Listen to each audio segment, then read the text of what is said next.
queridos, aqui estamos nós. Eu estou muito resfriado, é possível que eu vá tossir um pouco, né, hoje, mas estou usando uma nova maneira aí de fazer a live. Espero que dê certo, é uma tentativa.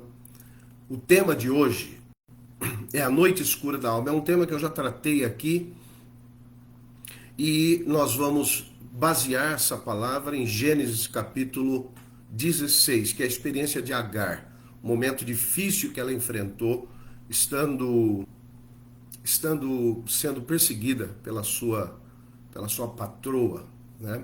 E Sara. Então essa é a experiência de hoje. Nós vamos falar sobre esse assunto hoje. Espero que você me acompanhe e tire lições para a sua vida.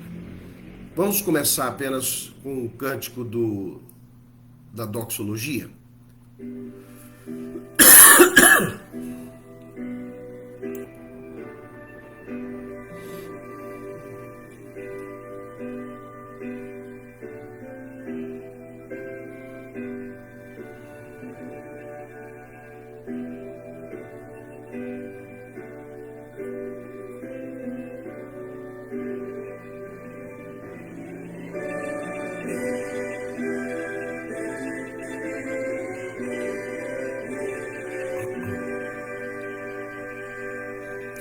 A Deus Supremo, Criador, vós anjos e homens dai louvor. A Deus, ó Filho, a Deus, ó Pai, a Deus Espírito, glória dai.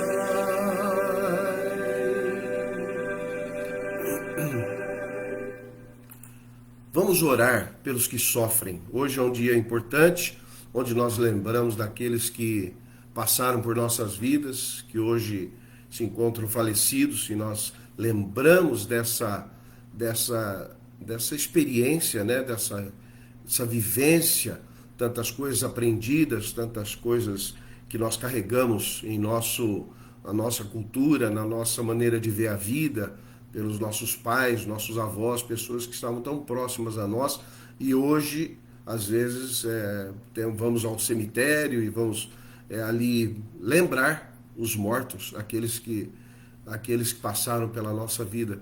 Uma experiência válida, né? Lembrar daqueles que tiveram uma influência importante, positiva na nossa vida. Então nós vamos falar sobre isso hoje, e porque o dia de finados é um dia de luto, é um dia de tristeza, é um dia em que a gente pensa nas coisas, né, que nós perdemos. Então vamos falar sobre isso, sobre essa noite escura da alma. O que é a noite escura da alma? É um momento difícil pelo qual todos nós passamos. Essa é uma expressão específica de um místico do século XVI, mais precisamente 1542, quando ele escreveu um poema chamado A Noite Escura da Alma. E ele falando sobre as suas angústias, as suas necessidades, né? Sua luta pessoal para entender Deus, para entender a presença de Deus na vida dele. E outras pessoas passaram por experiências semelhantes. Uma que nós podemos citar é a Madre Teresa de Calcutá, que depois de tantos anos se dedicando aos órfãos, ela chegou um momento na sua vida onde ela realmente pensou: o que eu estou fazendo, o que é isso, qual o sentido de tudo isso, que correria é essa? E ela então chegou a questionar Deus, questionar seu ministério, questionar sua vida com Deus e assim por diante. Ela superou isso no final da sua morte, mas ela chegou a confessar isso para o Papa, que a exaltava, e ela falou: olha, eu tenho passado por crises espirituais muito grandes. Se você pensar em Jesus Cristo, Jesus também teve a sua experiência de noite escura da alma, que você lembra, por exemplo, de Jesus no Getsemane, antes de ser preso e depois crucificado. Ele foi orar pediu para os seus discípulos para orarem com ele. Seus discípulos não puderam orar com ele. A Bíblia diz que naquela hora ele orava pedindo que Deus passasse aquele cálice dele, porém fizesse a vontade do Pai, que o Pai fosse glorificado na sua vida. O mais importante era fazer a vontade do Pai, mesmo que para aquela hora ele não estivesse preparado. Ele fala assim: a carne é fraca, mas o espírito está preparado, e ele caminha para a morte. Quando ele chega no Calvário, quando ele está já crucificado, ele usa a seguinte expressão: Pai, Deus meu, por que me desamparaste? Por que o Senhor me desamparou? Né? Então, Jesus passou por um momento também difícil. E se a gente pensar, tem Paulo, que a gente poderia falar de Paulo. Paulo, em 1 Coríntios, 2 Coríntios, capítulo 1, versículo 8, ele fala: para que vocês entendam a natureza das provações que eu enfrentei na Ásia, eu cheguei a desesperar da própria vida. Ele chegou a pensar que morreria. Ele chegou a pensar que ele não sairia vivo daquela experiência. Então Paulo também chegou a um momento de prostração. Esse momento, essa noite escura da alma, é um momento de prostração, é um momento de angústia, um momento de tristeza, um momento em que você começa a achar que nada valeu a pena. Tudo que você fez na vida, sua fé, não vale a pena. É muito interessante. Essa noite escura da alma nos afeta ao tal ponto de perguntas muito honestas surgirem. São perguntas naturais de um ser humano finito. Perguntas como: por que eu, Senhor? Por que eu tenho que passar por isso? Justo eu que fui teu filho, teu servo. Por que justo isso aconteceu comigo? E até quando isso vai acontecer? O Salmo 42, o salmista Davi, ele fala: por que estás abatido, ó minha alma? Uma depressão profunda. Por que te perturbas dentro em mim? Espera em Deus, pois ainda o louvarei. Ele conversa com a sua alma para falar: olha, fique em paz, fique tranquila. Deus tem um plano para você. Não se deixe abater pelas provações. Todos nós passamos por situações assim. Eu passo, você passa, e nós, mesmo querendo ser crentes fiéis, enfrentamos essas noites escuras da alma, como João da Cruz enfrentou e escreveu no seu poema. O texto de hoje é o de Gênesis capítulo 16. Ali, qual que é o quadro? O quadro é simples. Abraão tinha uma promessa de ser pai, e ele não conseguia esse filho com a sua esposa Sara. Então, o que Sara fez? Depois de 10 anos dessa promessa feita, ela traz uma escrava e submete essa escrava a uma relação com Abraão, para que ela gerasse um filho para Abraão. E esse filho é Ismael. Já conversamos sobre isso aqui. O grande conflito árabe-israelense surge daí. Porque o que é que acontece? Nesse momento, a Agar, a escrava, quando ela se vê grávida, ela começa a desprezar a sua patroa Sara. E nesse desprezo, provocou da patroa uma grande ira. O que a patroa fez? Falou com Abraão: olha, eu não aguento mais essa mulher aqui me desprezando, porque fui eu que dei para ela a oportunidade de ser mãe, uma espécie de barriga de aluguel, para que esse filho nascesse para nós, para que a promessa se cumprisse.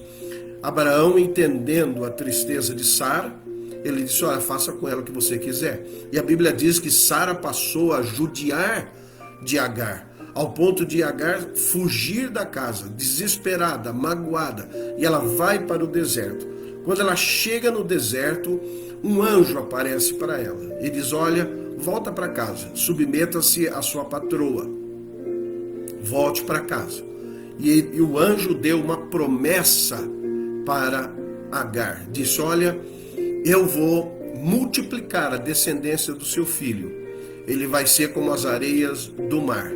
Você então dará para ele o nome de Ismael, porque eu te ouvi. Eu vi você na sua angústia e eu te ouvi, eu te atendi. Dá o nome de Ismael.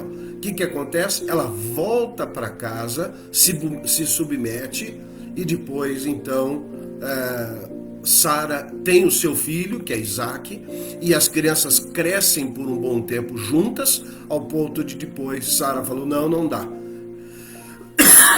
Ela não pode ficar aqui conosco.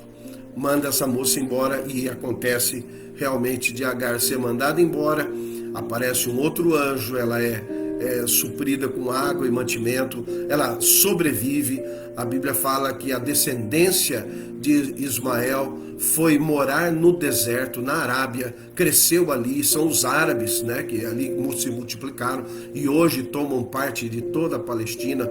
É muito interessante a história, mas o fato é que é dessa história que surge essa tristeza profunda na vida de Agar, como aconteceu na vida de Davi, como aconteceu na vida de Jesus, aconteceu na vida de Paulo e acontece também como aconteceu em João da Cruz. Poderíamos citar outros elementos aqui, a Madre Teresa de Calcutá, que eu já apresentei. Então vejam, todas essas pessoas passaram por crises. Então você, mesmo sem deixar de ser cristão, pode enfrentar essas crises. Simplesmente aceite o momento, desenvolva a sua fé. É nesses momentos que a leitura da Bíblia perde o gosto, a oração perde o sentido, e você tem mais é que ficar calado, ficar diante de Deus, aguardando Deus fazer uma obra de revitalização do seu coração. Então isso é maravilhoso, ver como Deus age, né, nas nossas vidas. Muito bem, o que nós vamos aprender nessa passagem, aqui, nessa passagem que nós temos diante de nós? Em primeiro lugar, a primeira lição é que quando a noite escura chega, é possível ver Deus como aquele que nos ama. Deus estava presente na vida de Agar, desprezada, expulsa de casa, foragida, saindo de perto da patroa, talvez sem comida, sem nada. Ali ela sentiu a presença de Deus. Deus nunca nos decepciona, mesmo nas angústias. Eu diria assim, tem uma frase bonita que fala assim, olha, não importa o sol, o céu, com quantas nuvens negras o céu tenha, o sol brilha acima das nuvens. Deus está presente, Deus está com você, Deus está te abençoando, Deus está junto, mesmo naquele momento de crise. Então ele nunca nos decepciona. Em segundo lugar, podemos aprender que esse Deus que nos ama, aparentemente distante, está perto, está nos acompanhando. O nosso coração se enche muitas vezes de culpa, de tristeza, de angústia, de incerteza, mas nós temos que reafirmar, porque a Bíblia diz que Ele não nos abandona, a reafirmar a presença de Deus na nossa vida. Lá em Mateus capítulo 28, o que é que diz lá? Lá diz que Jesus, ao ir embora desse mundo, falou com toda clareza: eu estarei convosco todos os dias até a consumação do século. Eu vou estar com vocês até a consumação do século. Não tenham medo, fiquem próximos a mim. Eu estarei com vocês o tempo todo. E nós temos que confiar que na noite escura da nossa alma é possível ver Deus como aquele que nos ama. Em segundo lugar, quando a noite escura da alma chega para a nossa vida, é possível ver Deus como aquele que pode mudar tudo, porque aquele momento que você está passando é um momento passageiro. Deus pode modificar tudo, toda aquela circunstância. Deus pode modificar a sua vida, remover aquilo que causou essa tristeza. Deus pode mudar todas as coisas, como Ele mudou na vida de Agar. Ele se apresenta a ela e diz: olha, não tenha medo, eu vou te dar uma opção, você vai voltar para sua patroa, fique tranquila, e eu tenho um plano para seu filho. Ele fala claramente isso. Ele podia modificar a vida de Agar. Se Agar fosse atrás da sua própria vontade, Se Agar fosse fazer aquilo que estava no coração dela, cheio de mágoa, cheio de tristeza, Agar sofreria as consequências, mas Deus aparece com uma solução para mudar aquele estado de coisas. E ela aceita a orientação do anjo, ela volta para o convívio da sua patroa. Nós podemos até pensar que não há mais jeito, mas sempre tem um jeito. Deus está conosco, Deus nos ama e Ele pode modificar todas as coisas. Deus muda o tempo, Deus muda as situações, Deus muda as oportunidades, Deus muda todas as coisas. Ele tem poder para modificar as situações, as circunstâncias. Ele pode afetar a sua vida, a sua família. Aquele que não gostava de você pode ter uma experiência de ver em você a única solução para a sua vida e depois se render à sua bondade, à sua boa intenção. Eu me lembro de uma família que tinha uma tia vista como uma mulher pão dura, uma mulher que não gastava dinheiro com nada, enquanto todos gastavam com lazer e tudo mais. Ela era uma pessoa que vivia uma vida econômica e não gastava o seu dinheiro. O que aconteceu? Um dia, um dos filhos adoeceu, e essa mulher que tinha reservado o dinheiro dela a vida inteira, disponibilizou uma grande soma de dinheiro para que aquela criança fosse salva pelos médicos. Então foi uma coisa muito interessante, né, ver como a família inteira, a partir daquele momento, modificou a sua maneira de ver aquela tia. Aquela que era muquirana, que era avarenta, passou a ser a mulher sábia e generosa, que no momento da necessidade soube socorrer, não se apegou ao seu dinheiro. Deus pode mudar o tempo, Deus pode mudar situações, Deus pode trazer novas oportunidades para a sua vida. Confie em Deus. Deus está fazendo uma obra na sua vida. Não desanime, não se afaste do Senhor. Eu sei que todos nós passamos por essas noites escuras, nessas noites de tristeza, de desapontamento, de frustração, mas Deus está conosco, Ele nos ama. Deus pode modificar todas as coisas, porque Ele tem controle da natureza, Ele tem controle das situações. Deus pode modificar todas as coisas. E em terceiro lugar, quando a noite escura da alma chega, é possível ver Deus como aquele que olha para frente e nos encoraja a dar passos de fé. O que Ele faz com Agar? Ele fala: olha, volta para a sua patroa, aceite a orientação dela, seja humilde, eu vou abençoar seu filho, coloque o nome dele de Ismael, porque eu te vi na sua angústia, eu encontrei você na sua necessidade e eu tenho um plano para o seu filho, a sua descendência vai se multiplicar. Deus tem um plano para os árabes, Deus tem um plano para os palestinos. Já falamos sobre isso aqui. Então Deus está presente na nossa vida. O Deus da nossa vida é o Deus das novas decisões, aquele Deus que nos dá novas oportunidades, é aquele que fala: não fique parado aí, saia de onde você está, saia da sua prostração e caminhe pelo plano que eu tracei para você. Fique firme, vá, tome novas decisões e siga, vá pelos caminhos que eu estou propondo para você. Em segundo lugar, esse Deus é o Deus da segunda chance, é o Deus que está presente, é o Deus que olha para nós, sabe dos nossos problemas e fala conosco, nos mostrando, nos apontando um caminho. Esse é o Deus maravilhoso que está na nossa vida. Nós temos que crer que Deus nos dá a nova chance. Fique na presença de Deus, fique com o Senhor. E ainda, esse é o Deus da esperança, o Deus que coloca no nosso coração essa certeza de fazer a vontade dEle. Ele coloca em nós essa esperança maravilhosa de cumprir a sua vontade. Para fechar o nosso raciocínio de hoje, Deus nos ama, nos socorre e nos inspira a prosseguir. Você pode estar até pensando que não tem nenhum futuro, mas Deus está na sua vida. Creia que Ele te ama. Creia que Ele pode mudar tudo. Descanse em Deus e creia que Ele tem um plano futuro e que Ele vai cumprir esse plano na sua vida. Inspire-se nesse Deus maravilhoso.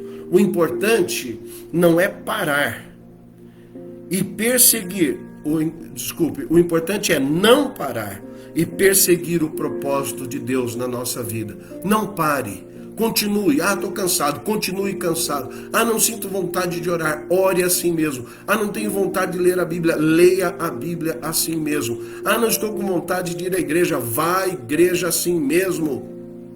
Porque Deus vai se utilizar dessas situações para abençoar você, abençoar a sua vida. Proponha-se a fazer a vontade de Deus.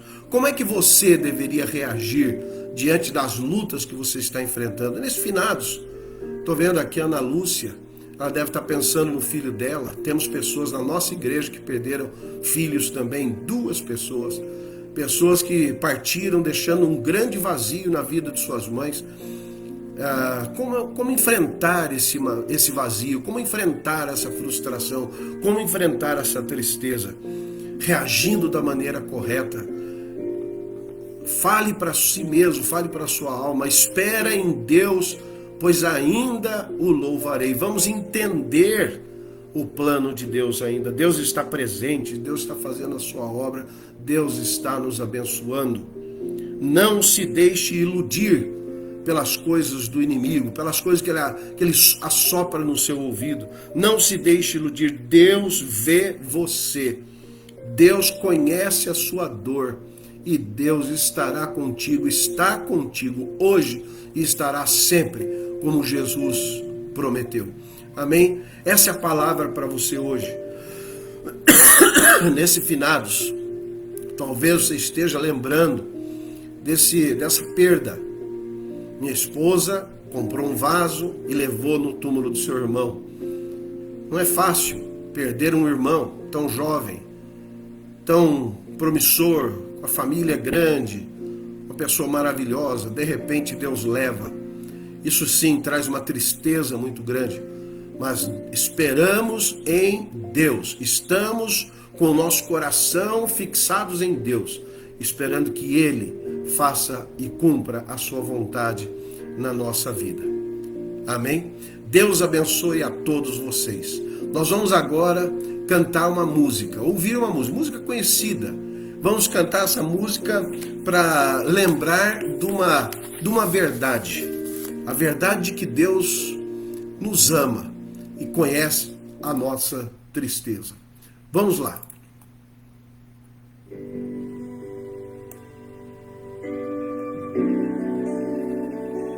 Eu talvez não possa cantar muito, porque eu começo a tossir. Orem por mim. Noites traiçoeiras da nossa alma. É bem conhecida na igreja católica, conhecida na igreja evangélica. Cante onde você estiver. Deus está aqui neste momento. Sua presença é real em meu viver. Entregue sua vida e seus problemas. Fale com Deus, Ele vai ajudar você. Deus te trouxe aqui para aliviar os teus sofrimentos.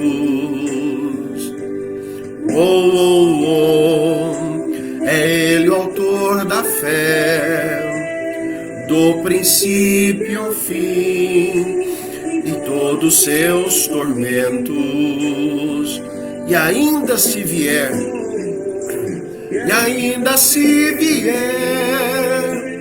noite traiçoeira, se a cruz pesada for, Cristo estará contigo.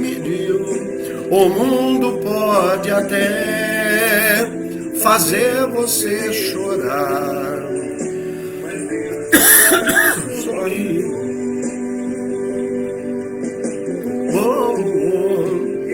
Ainda se vier noite traiçoeira, se a cruz pesada for, Cristo estará contigo.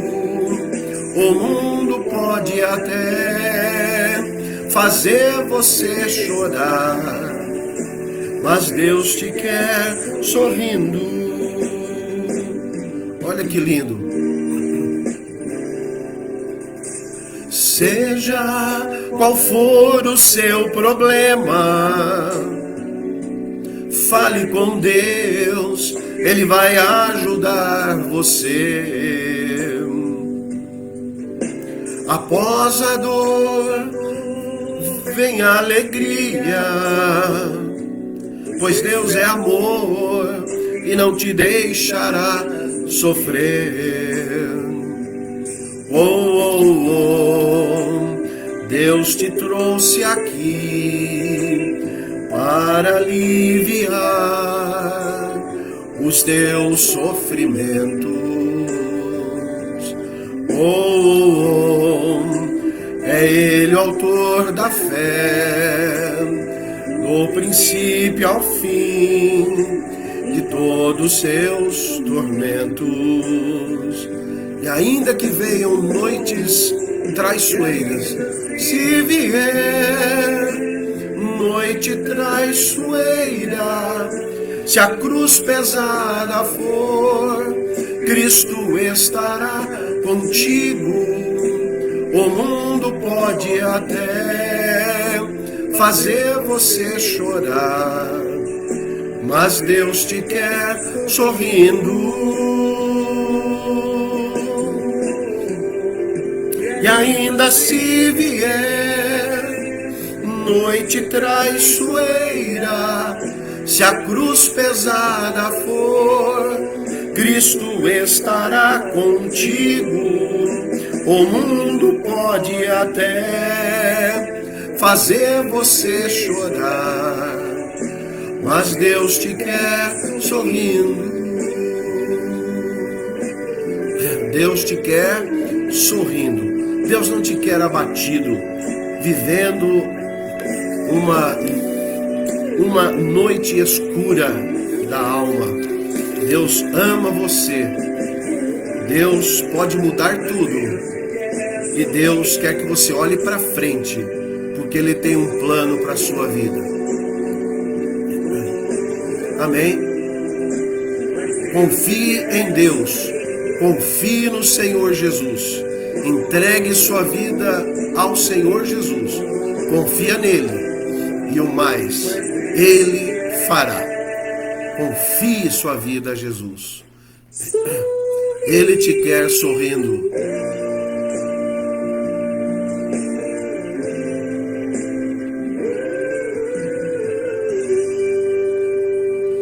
Vamos partir para o encerramento. Vamos então orar, encerrando o nosso momento juntos. Senhor, nosso Deus, nosso Pai, obrigado por essa noite, por esse momento juntos, esse momento de busca da Tua vontade. Que o Senhor, ó Deus, possa clarear as nossas noites escuras. Que Jesus, a luz do mundo, entre no nosso coração. Tire de nós toda a sombra, toda tristeza, toda angústia, toda falta de paz. Ilumina a nossa vida. Faze-nos viver na Tua presença, pois te pedimos isto no nome de Jesus, o nosso Senhor e Salvador. Amém. E que a graça do Senhor Jesus, o amor de Deus, o nosso eterno Pai, e a comunhão do Espírito Santo esteja sobre nós e conosco permaneça, agora e para todo sempre. Amém. Vamos cantar o Amém Tríplice para a gente encerrar.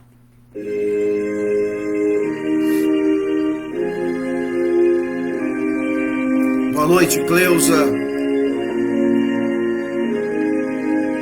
Boa noite, Menes.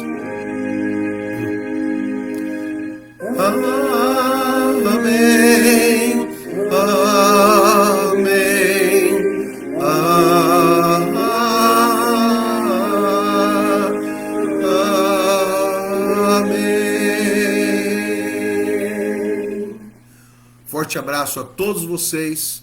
Até quinta-feira que vem, se Deus nos permitir. Amém? Deus abençoe a todos. Obrigado pela presença.